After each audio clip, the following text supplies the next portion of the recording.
Welcome to the Two Marketing Moms podcast, work and life strategy from two moms with 50 plus years of marketing experience between us.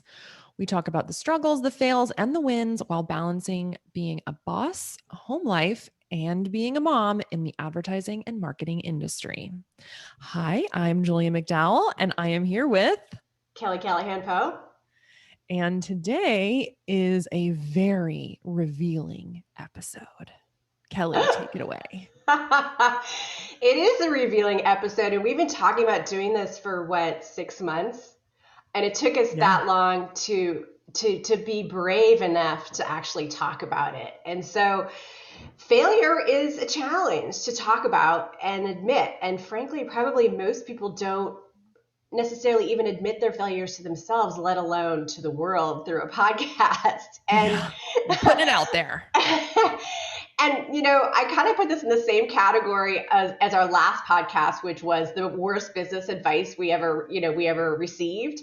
Because in both cases, you tend to put your failures, as well as the worst business advice you received, in the back of your head, and you don't really dwell on them, right? But today, unless you're me, I do a lot of dwelling. That's true. You're processing and you're writing about it, and it's a good thing. And I think it was a really great exercise for me. So today, we are going to be brave. We all make mistakes, but few talk about it. And we're going to be talking about it today. And we were both kind of inspired by this quote from the Williams-Whittle Book Club that I read, a book called The Storyteller's Secret by Carmine Gallo. And I'm going to read this quote to you really quick because it meant a lot to me. And it said, "We all have profound crises of confidence or even fail at some point in our careers. Inspiring leaders embrace their past and have the courage to share the lessons they've learned. Appreciate your roots, protect those roots, and share the stories that strengthened you." And so that's what we're going to be doing today on our episode on failure. So I think the first place that we're going to start is figure out how to encapsulate what are our failures and reveal them up front without telling our stories, right? Yes. Okay, so I'm going to reveal mine, and then you will reveal yours, and we'll kind of just chat about that before we go into it. Because I literally sat down, as you saw, on a piece of paper, and I wrote down my top 5 failures, and I narrowed them down to 2, as did you, because I don't want to reveal everything. This is not a reality show.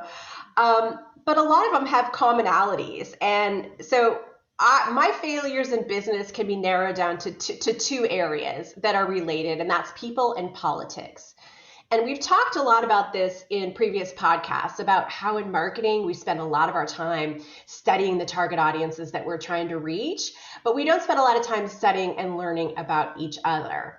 And so that's kind of the theme of today. So what are your 2 failures in terms of themes and topics? Yeah, so I started with writing down my actual failures and then realized, well, let's zoom out of those specific things and figure out what was the real failure, right? Like the situation was just the situation. So I boil mine down to poor decision-making, or maybe not being able to make a decision. And then also misalignment. When one person or one organization is not aligned with your thinking, and you either know it and ignore it, or you have no idea. Would that be more culture fit? It could be a lot of different things. In my case, my example is much more about just the failures that I made in my trying to set up a new client relationship and expectations from my end, and maybe just a different vision than the client had. And it turned out to be a failure. And it haunts me still. We're going to work on that today, Julia, because it should no longer haunt you. Once you get these things out, we're going to release them. We'll find some doves and tie little messages and let them float out. I know, it's going to be so therapeutic. Or we'll burn them. Yeah, yes, let's do. The reason why I liked this episode because it was your idea, Kelly. Okay. I'm gonna give you credit for it. I was open to talking about it because I do think that talking about your failures, like the quote says, like when you're vulnerable is usually when you can grow the most. I recently was talking to a business coach just like 2 weeks ago, and I just sent him an email and said, I need to talk about a couple things because I just really need to get vulnerable. Like, I need to say the things that I would never tell anyone in the world. And he was like, yeah, vulnerability equals growing. So I think we will grow, and then hopefully people listening will be able to kind of categorize their own failures, like acknowledge them, and then what we're going to do, let them float away. Exactly. But we're going to learn from them too, Yes. right? And I So think many lessons. there's a saying that I actually looked to see if it was attributed to someone, and it's not. And it's that people grow more from their failures than they do from their successes. And Yeah. I think that's absolutely true, because that's when you kind of are slapped in the head with, an error, something that you needed to fix, or you need to fix, or you'll keep making that same mistake. And I'll make a similar analogy to like dating in your 20s, when you continually date the same type of guy that shows up at your house at 3 a.m. continually, and you're like, not going to work for me. But Yeah. that's another Agreed. podcast. Agreed. Like both of my big failures that I do tend to dwell on, like for sure had huge breakthroughs with All them. right. All right. So to prep for this episode, I talked to my dad. My dad is one of my biggest mentors, and he always has wonderful pieces of advice and wisdom. And he's turning 80 this year, so it's fun to get this stuff down on paper and to hear his stories and about his failures and his successes. So I always interview for him for some ideas before a podcast. So just to give you a little background, my dad was an international businessman. He started one of the first cell phone companies back in 1983 in Seattle. I was actually the only kid in school that had a cell phone in my car. Like a But Zach Morris like phone in your car. like literally a cell phone with a cord that's attached to the car. That's so great. And it was good and bad, because then my mother would call me at like 5 minutes to 12 with 5 kids in the back of the car saying, "Where are you?" And I'm like, "I'm coming." So good and bad. Anyway, his specialization was in bringing together cellular and cable, and he packaged it together as broadband technology internationally. And so he worked in Russia and Poland and the Czech Republic and Spain, France, and he had many challenges, and a lot of them had to do with communication and language and explaining the complexity of the technology that he was trying to build, so that people would understand it. And he had some really great wins, and he had a couple of big fails in different countries around the world. And so when I told him that my failures were all related to people and politics, he said the following: people is politics, because all people are political. You are either for management in a company or you're against it. Politics is about power from the center being distributed out. And what he means is you really have to understand where the power lies. If you don't understand where the power lies, you can't manage politics. And he said that 90% of the time, your key problems are people problems, because problem solving requires cooperation, and it's about finding common ground slowly and gradually, and involves differing opinions and points of views. And his philosophy was that you really need to recruit people that are going to help you kind of narrow that difference, and recruit people who are experts in their area, because especially if it involves technology, there's a big learning curve. And he felt like his failure often came because he didn't recruit the right people, or grasp the right ideas or technology. And getting people aligned in those areas is always the biggest problem. And for me, that was a big epiphany, that literally everything associated with people boils down to politics, and people is politics. And I hadn't thought about it in that way. What are your thoughts on what his philosophy is? I mean, I think it's right on. I completely agree. If you can't get along with people, if you can't build favor with people, if you can't communicate with people, and we've talked about this on other episodes, really understanding, where the other person is coming from, what their personality traits are, how they will respond to you, being who you are. If you can't do that, then, you're living on an island of one.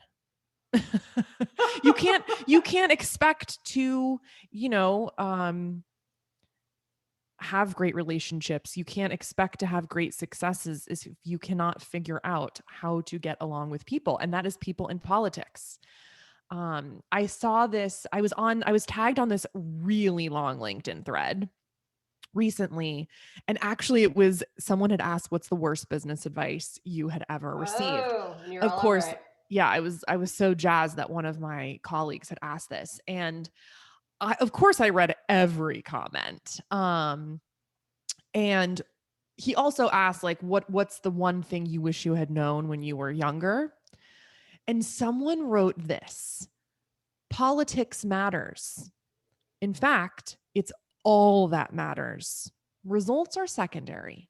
Doing a great job is secondary to whether the boss likes you. Mm. And I mean, maybe that's not 100% true, but it is people in politics. And exactly what you said, like, you have to get to where you have to understand where the power is at. And Um, how it's being distributed and to whom it's being distributed. And is it not correct. being distributed to you? I think that's a great quote. And that's a fabulous lead into what we're talking about here today. I know. So if people are, you know, on power trips and they don't really have the power, that's something that's hard to distinguish, but yet really an insightful thing to have when you are navigating people and learning how to get along, how to come to consensus, how to rally people, all of the above. And that's actually the definition of politics Yep. is coming to a consensus, getting a group of people to come to a consensus, which is always quite difficult. I actually looked up the definition because I wanted to make sure I understood, even though we know the word, but how is it really truly defined? And so Yeah. that's really important. So right on. I agree. All right. So do you want to go first? Yeah, I'll talk about, do you want me to talk about just one or both? One. We'll do one Okay. each. So, one of my biggest failures in business was around poor decision making. And I think, like, I have to look back and give myself a break a little bit because I just didn't have all the things that I needed in my tool belt to actually make a great decision at the time. But as we'll talk about later, it just reevaluating how that failure happened and like everything that came out afterwards um made me become a better decision maker. So the situation was I was given the opportunity to take over a piece of business. And, looking back, I'm not sure if I was ever interested necessarily in doing that. I was actually, in the back of my mind, I was much more interested in creating something new. But I could never confront that decision head on. It took me a really long time. And by a really long time, I mean like a year, which is way too long to be in limbo. And I just kept on looking for I kept on looking for the cold hard evidence. Like somehow, like a skywriter is going to come and say, Julia, do it. Instead of just trusting what my gut and my head was telling me. Um, and I was literally looking everywhere for advice. Like, let's talk to you. Let's talk to you. Let's talk to you. People that knew me, people that didn't, so that the answer would become clear. And in the end, I finally, um, I think it was my husband who was just like, you have to just make a decision, Julia, or you're going to be so miserable about it. And In the end, I would say that I did have courage and I went with my gut.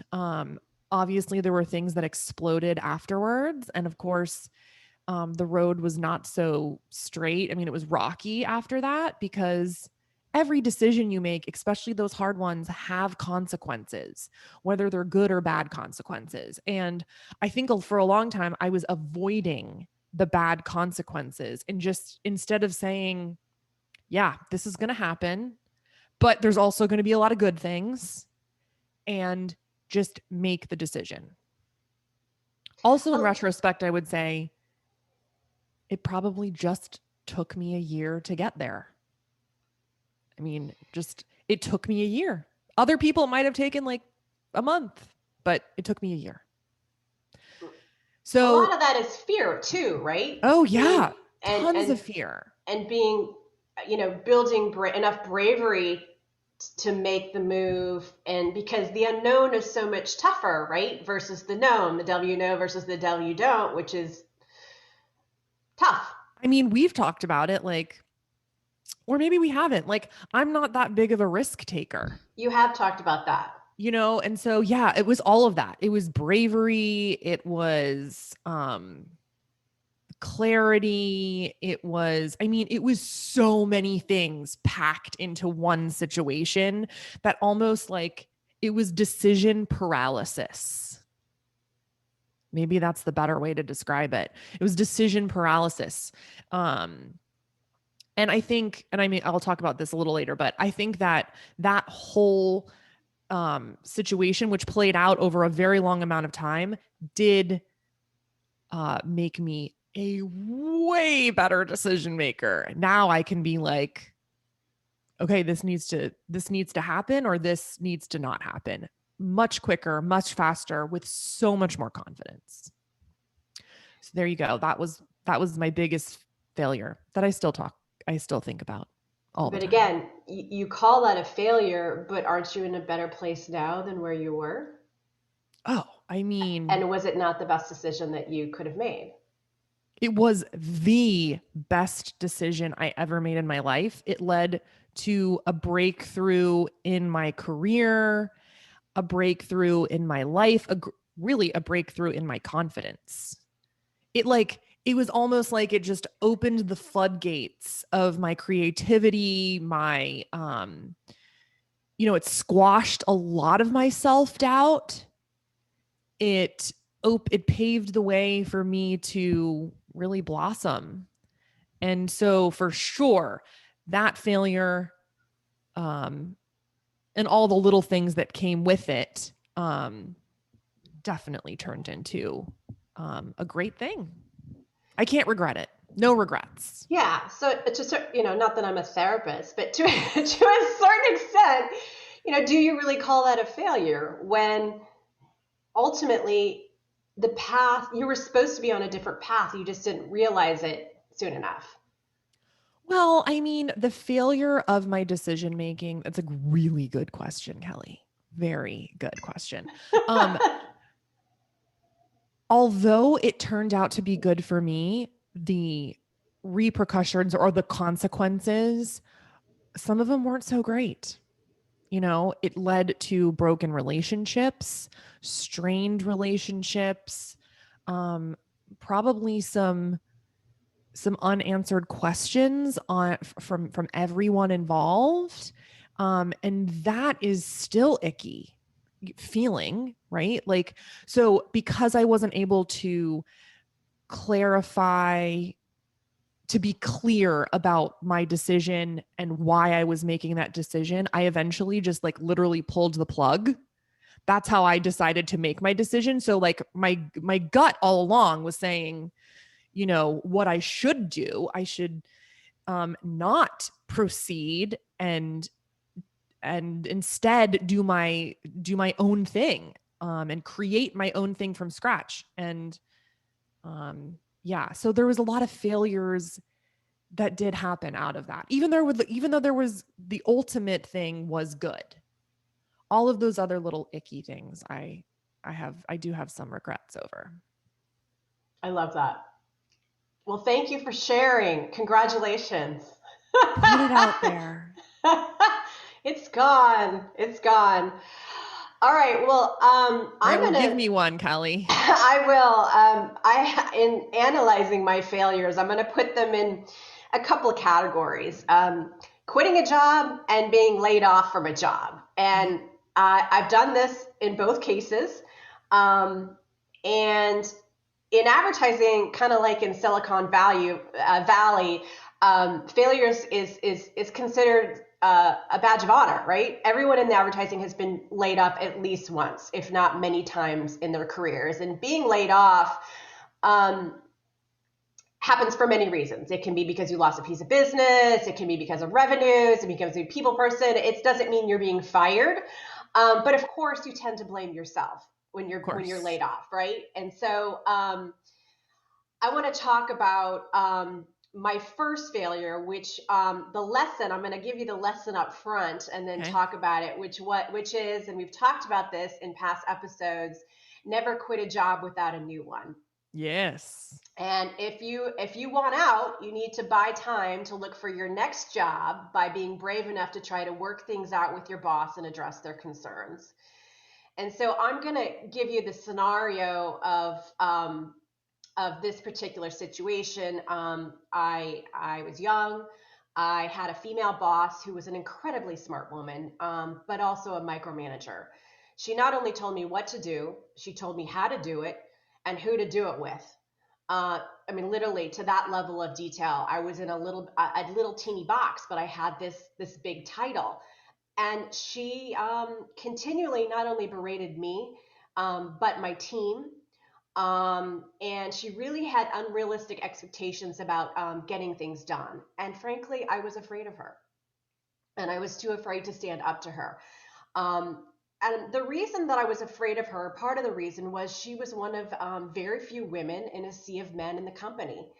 And she clearly had the support of her boss and senior management from my perspective. And so I felt that I could not push back on her. So instead of pushing back and trying to change my situation, I quit because I felt that it was an untenable situation for me to move into. Ultimately ended up being a good thing because within a couple months I got pregnant, and had our first child, and I needed a more flexible working arrangement. So it worked out for me. But the point of all that is I shouldn't have quit. Not having a job makes it harder to find a job, and that's just the simple truth. And I really should have been braver in standing up to her and figuring out how to work through our issues, to try and see things from her point of view, even though I might not have agreed with it, at least until I could find a better opportunity elsewhere. And I think, everyone gets fed up in their career, Yep. but quitting can make everything harder. And so that was my first lesson, in terms of we're all going to have people problems. You quit a boss, you don't quit a company. And so, how do you work out things with your boss such that you can continue to come into work every day? Because you don't want to be dreading coming into work every day. And there's got to be a way that you can verbalize what your issues are. And I think times have changed. Corporations are more open to hearing feedback than they were 20, 30 years ago. Probably. So, I think, and the dynamics are very different. There are more women in senior management. And so I think one of the things that you and I talked about was, the generation ahead of us of women who were baby boomers. We're generation, you're a millennial. Oh my God, I keep forgetting. The oldest millennial. I am a Generation Z. No, Generation X, Generation X. But the women above me competed against other men. And Yeah. so they didn't really understand, or were not told to help a lady up, right? Heck no. Our generation was, as was your generation and the generations underneath us. And I think because the other generation above me did not had to claw for everything that they got, they saw other women as competitions because there were so few that were already up there in that rarefied air. And I understand that point of view, and So I want to make sure that I'm pulling, that's what this podcast is all about. We want to pull other women up to learn from our mistakes to Yes. make their path easier. But my mistake was not standing up and being braver in the situation, and not just giving up. Um, Yeah. I So should your have. failure was your disappointment in yourself. Oh, absolutely. Yes. Yeah. Yes.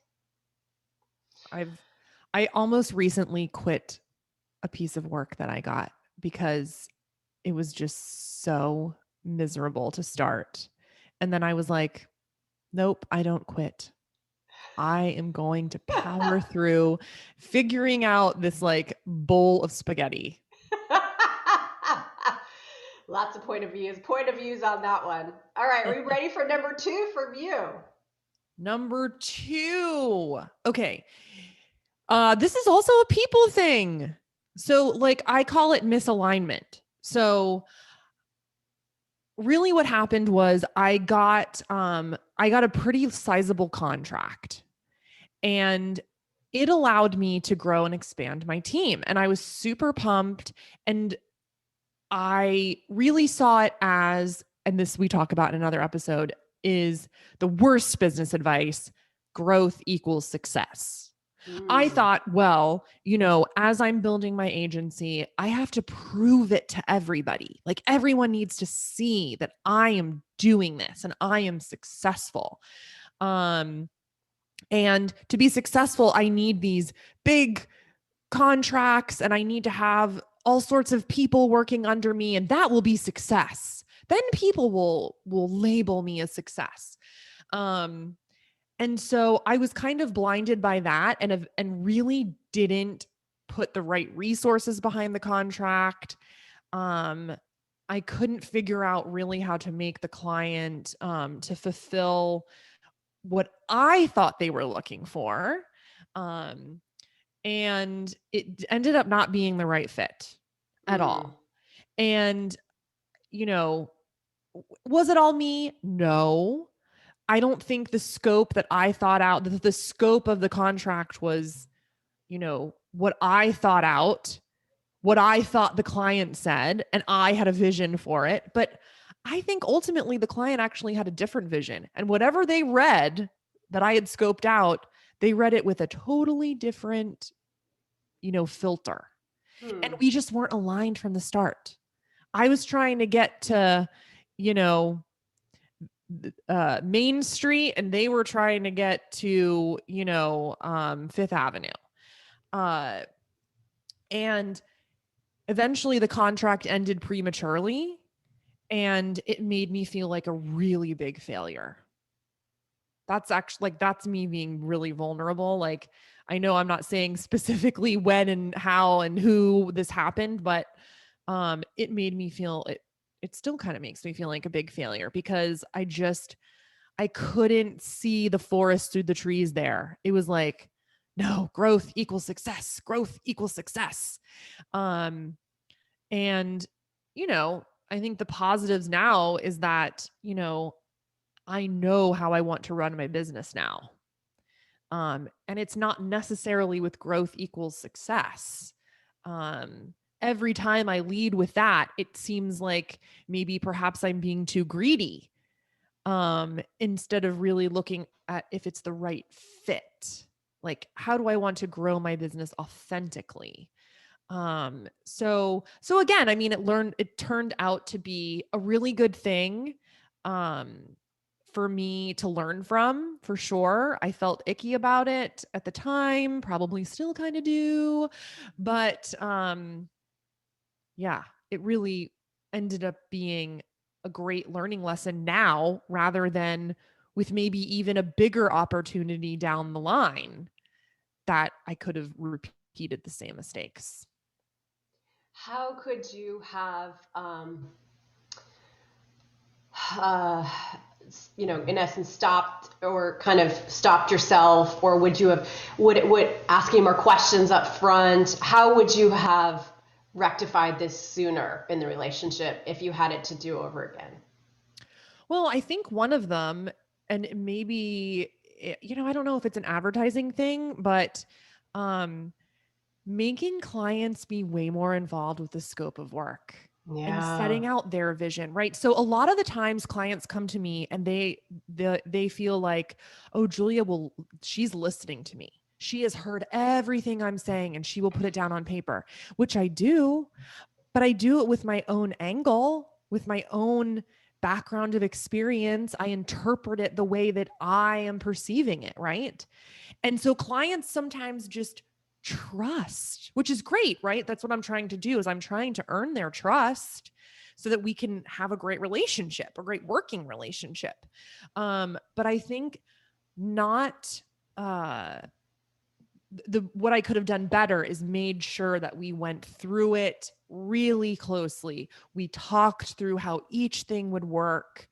Um, to make sure that everyone's aligned. I mean, for sure, in my past, I've had clients who are like, wait a minute, let's go back to that scope. I didn't really quite understand it. Or there's always going to be some misalignment there, right?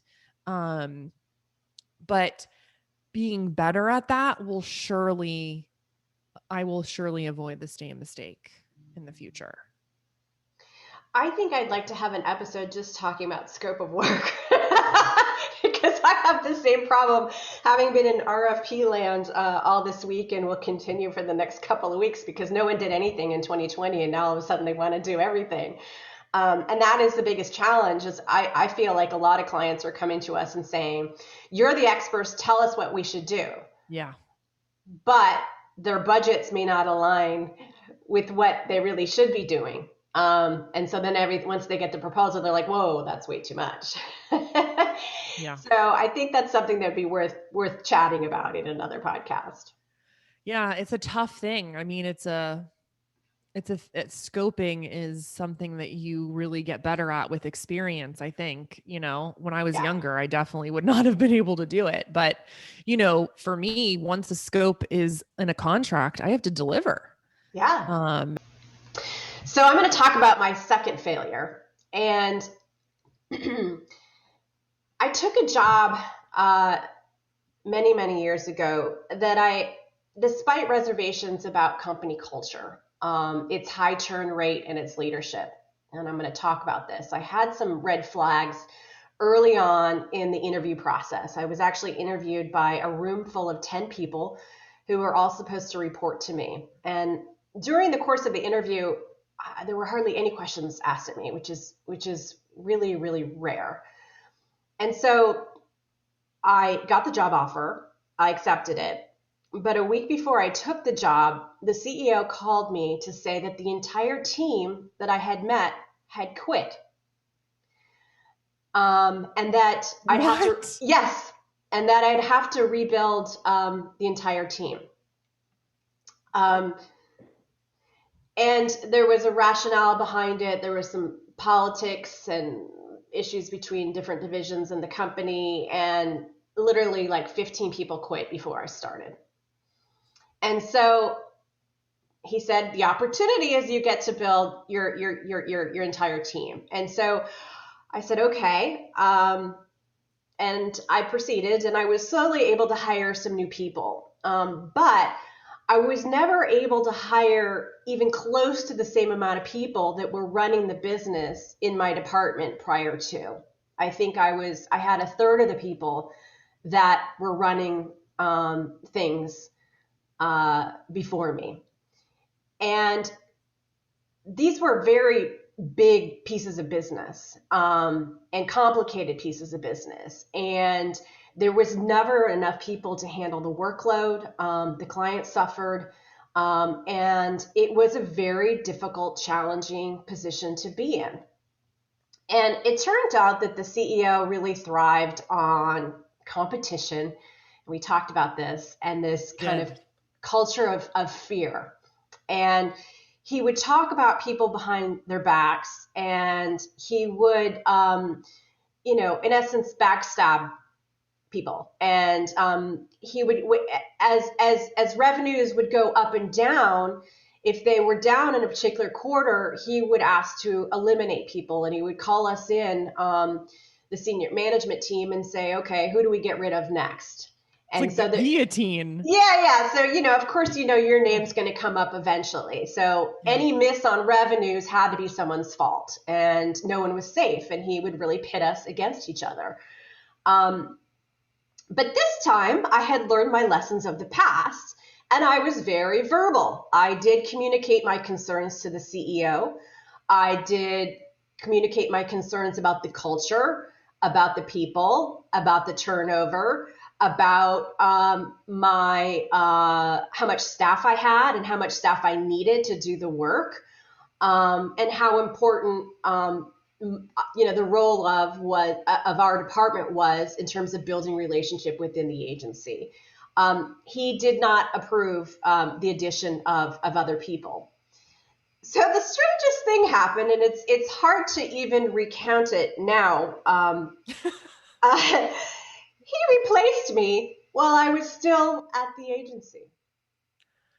Oh. One day, a new guy started and didn't know he was coming. And he had an office next to mine, and he kept coming into my office asking me all sorts of questions about my accounts. And I didn't understand why. And finally, he came in and shut the door, and he said, "Look, I was hired to replace you. I didn't know you were going to be here when I got here, and all of your accounts are in my contract." And I was like, "Okay." And he told me to expect to be let go, which I was shortly thereafter. Um, and as my replacement, he didn't last very long in that situation either. And there's a lot of lessons learned from this. And I'm going to start with one we've talked about many times in the past, which is never work with a-holes. As my dad says, it's a funny quote. He says, and I won't, use the swear word. He said, if someone's an a-hole on Monday, they're going to be an a-hole on Tuesday, Thursday, Friday, and Saturday. Just don't work with a-holes. Bottom line. Not only are they bad news, they create an environment where other a-holes are also acceptable. And this was the scenario there. Yeah. But the bigger, more important thing was integrity and culture are extremely important. And if you're not aligned with that particular work culture, you're not going to fit in. Yeah. And a company that has a high turnover rate, which you can find out really from looking at Glassdoor and other types of third-party sites, is a serious red flag. And I failed to see the warning signs while interviewing. I mean, clearly I should have asked a lot more questions when I found out that all the people that were going to report to me were gone. Yeah. But I'm never going to again work with a leader who doesn't respect their employees. So that one was one that was really a big challenge for me to get over. Being replaced by a man, Mm. honestly, who had less qualifications than I did in the arena, before being told that I was being let go. I mean, you can't make this stuff up. So that was a challenge, and one of my biggest failures, because I was unable to see what was right in front of me, or I saw it and I didn't acknowledge it in the way that I should have. I should have left way before, or perhaps not even accepted the job in the first place. So those are my two failures, and I think we've got a lot of themes to talk about. Do you want to give me your themes and I can talk about mine as well? Whew, okay. So, well, themes of the failure or themes of the upside? Really, I think it's taking the failure and turning it into the upside, yes. Yeah. Um, Ooh, there's so many, and I feel like we've talked about some of these on other podcast episodes. Yeah. I think one of them for me, related to my first failure, is that I truly had a clear appreciation for mentorship. And I realized that I had a lot of mentors around me and I hadn't necessarily acknowledged them. I hadn't thanked them. I hadn't really maybe tapped their full potential. And so that was a huge learning for me that came out of that first failure is I was so kind of maybe selfishly in my own head trying to trying so hard not to make a decision that there were a lot of people around me that were rooting for me to um make the decision, that I ultimately did. And they saw the vision way before I could acknowledge it. Um and so since then I have really put in a lot more effort to ask for mentorship, ask for advice. Like I said a couple weeks ago when I reached out to someone to help me get through kind of a roadblock, like that is such an important tool to getting through your failure is mentorship. Absolutely.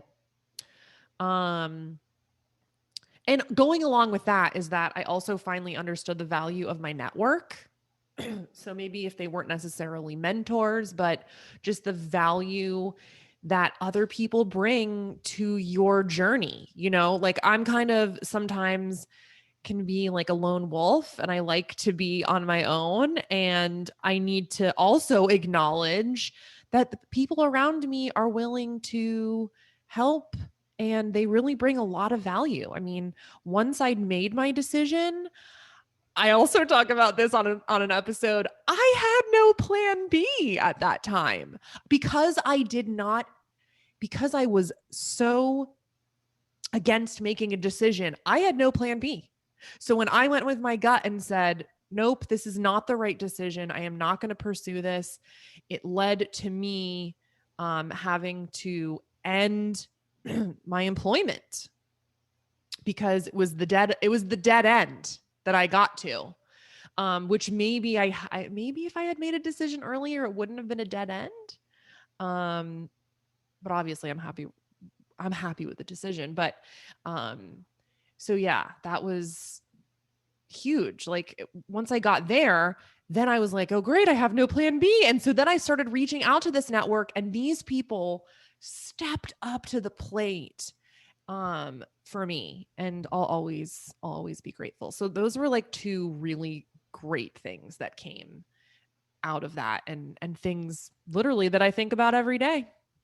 I will never take I will never take advantage of those again. Or no, I will never take them for granted again. I mean. Wonderful, wonderful. So, the advice from the failures, I kind of recap: don't quit a job before you have a new one. We keep saying that over and over again.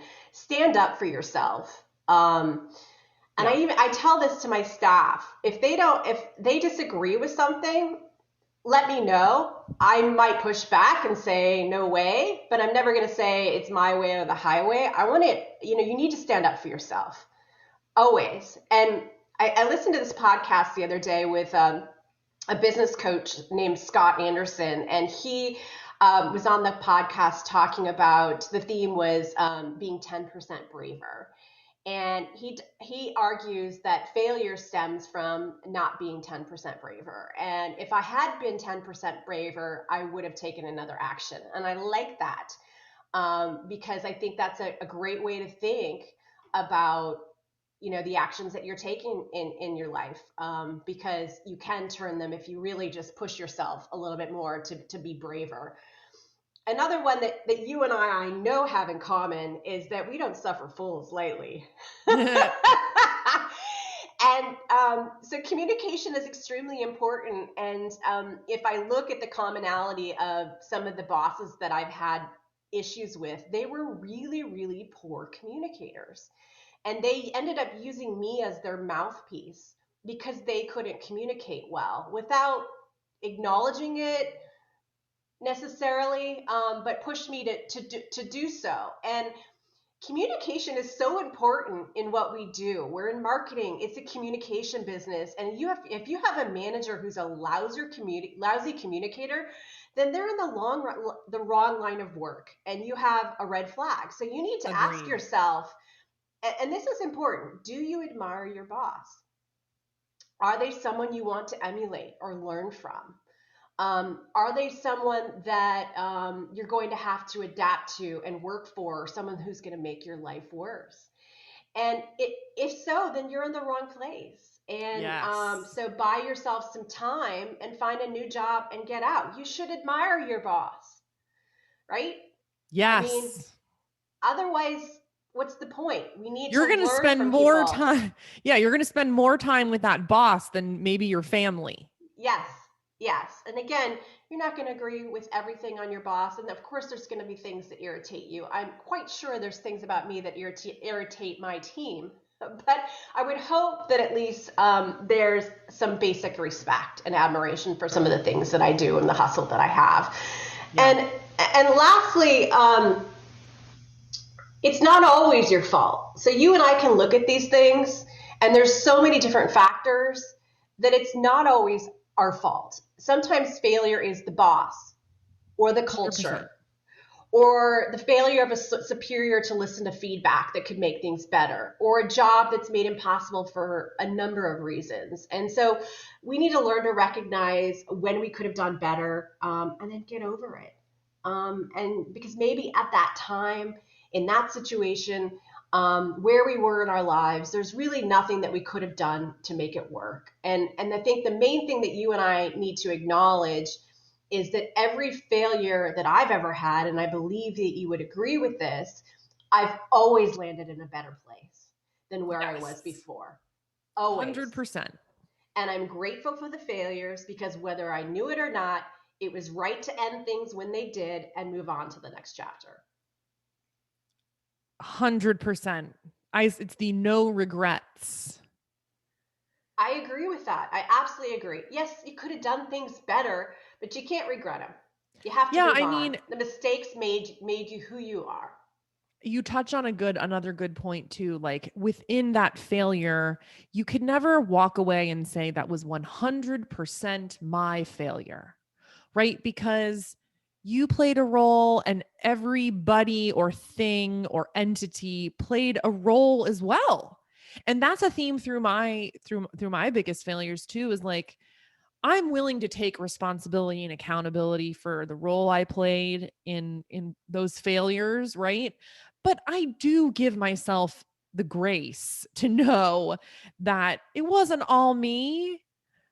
Um of course, when we take it on, it can lead to some scars. It can lead to some things that, I know other people that have, when I've talked to them about their failures, it's something that holds them back for a really long time because it is a deep wound, that's hard to get over. But part of getting over it is and really acknowledging the failure and trying to figure out the good stuff that comes out is it is not necessarily all on you. And that's the part that helps you let go. Huge learning. As someone who's very self-critical, it's very hard for me to get to that place. So I just have to keep telling myself like it's not all I you. before we get to the part where we release the doves, and burn the and burn things. I got the doves hiding back over here. Um, I'd like you to acknowledge that you're 10 years younger than me, and you are in such an amazing place for your age. I wasn't where you were at your age. You have how many kids under 10? Three? 3. Under 10, right? Yep, 10 and under. 3 kids 10 and under. Mine are teenagers. I'm in a very different space in terms of my job responsibilities as a mom. So you're Yeah. running your own business with 3 kids under 10. So you need to It's give really kind yourself of insane. you need to give yourself a break, because not only are you a mom with young children, much younger than I am, but you have a side hustle of a podcast. You have Yeah. you wrote your own book. You started your own business when you were pregnant with your third child. So, Yeah. from my perspective, from the outside, you got it all. So I'd like you to acknowledge that you're in such a better place than where I was 10 years ago. And so, I Oh think yeah, the self-criticalness of each of us is where we need to watch it and appreciate, totally. because from the outside, people don't know what you struggle with, right? Oh, of Um, course. but Yeah, I'll invite you over, Kelly. You can see my daily fails with being a mom and doing work. It's not easy. yeah, well, I'm there as well, especially when you have teenagers who criticize you on a regular basis. My son, his new saying about me is, "You are so extra," No. meaning like I do too much. Like, Yeah, yeah, yeah, yeah. you're so extra, mom. So that's an insult apparently, but that's Well, well, thank you for the compliment, first of all. You're right. Like, I think part of the reason why you and I both kind of aligned on this podcast was that talking about these things and acknowledging them and putting them out there, really, we're not doing things that are just so unique. There are so many other moms and women that have probably been through some of these very same experiences, and like, you're not alone.